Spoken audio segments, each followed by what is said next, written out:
Parang nag-hands off na sila sa elected officials for now at least. How do you make sense of this very public na pang-aaway ng Chinese embassy, wolf warrior diplomacy, kung baga?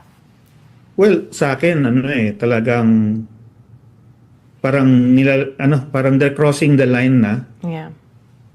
into foreign interference and intervention na napaka-blatant. Lalo na kung yung mismong embassy nila ang nag-i-issue ng mga statement na tinitira nila mga congressman, senator, no?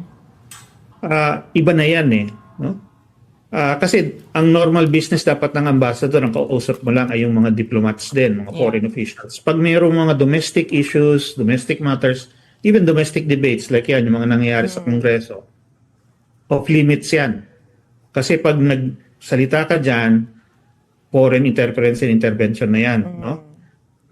Kaya tingnan mo, kahit ano bang usapan sa Senado o Congress tungkol sa US o kaya sa Japan, pag kinikriticize yan or whatever, tahimik ang mga ambassador nila dahil para sa kanila domestic matter yan.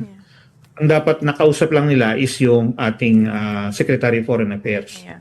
So itong ginagawa ng Chinese Embassy at ng Chinese Ambassador na dumidiretso Tapos lately, nag-i-issue pa ng mga public statement na tinitira niya openly and publicly sa ating social and traditional media. Yeah. Iba na yan. No? Yeah. So, ito naman, at sa tingin din natin, talagang parte ng kanilang, kumbaga, kampanya, yung information operations na tinatawag nila. Para directly talaga nilang impluensyahan ang mga taong bayan. Yeah.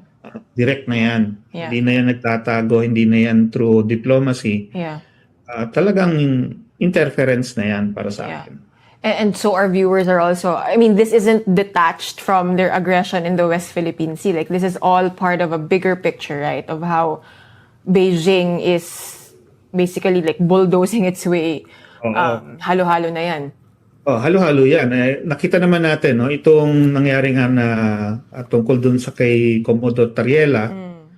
Diba? Nagbibigay siya ng isang a seminar or symposium. Yeah.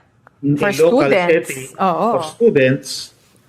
Kung nakita na lang may karton ni Xi Jinping, biglang nag-alburuto yung embassy na nag-issue pa ng diplomatic protest. No? Anong lugar nila? Anong papel nila doon sa local na discussion na yon, di ba? So, obviously, again, directly nag-i-interfere yan. Tapos, nung ang kinagagalit nila ay itong cartoon ni Xi Jinping, no? Kung tignan mo naman yung China News Daily, yung mga publication nila doon, no, na semi-official, tignan mo kung gaano kadaming cartoon ang ginawa nila tungkol sa Pilipinas, tungkol sa presidente natin at mga opisyal natin. No? Mga 2-3 taon na yan na talaga na parang nag-accelerate pa nga. No? Yeah. So, double standard talaga . Tapos, nung inaaway nila yung ating mga congressman at senator, sinasabi nila, freedom of speech yan dito sa Pilipinas. Ang pinapalabas ng embassy, walang freedom of speech na usapan pag inuinsulto ng China. Re-react talaga kami.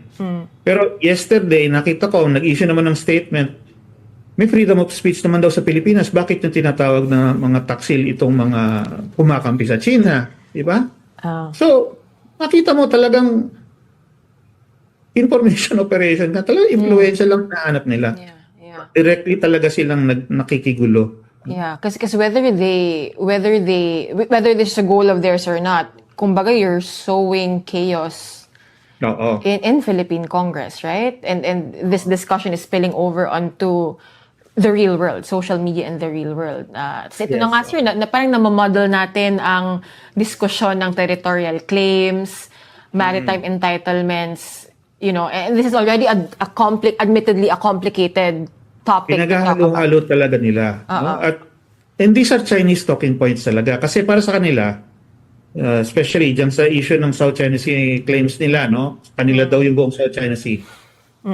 Walang distinction between the land and the sea. Lahat yan namin, teritoryo namin lahat yan. Kahit tubig yan, kahit hindi ka naman kami nandyan noon pa. No? Pero ayon sa international law, malinaw yung pagkakaiba niyan. Yeah. Yeah. Kaya pag tinanggap mo yon, na amin lahat yan, walang pagkakaiba yan, parang talagang nahihila yung thinking mo, napupunta ka dun sa kung paano sila mag-isip. Yeah. So, patibong yan trap Yeah. Dahil, ang next na sasabihin nila, history. Yeah. 2,000 years old ang China, sabihin Yeah. nila lagi. Yeah. No? Mga ganun. Yeah. Which is, again, wala namang basis yan sa batas. Yeah. Hindi yan valid basis.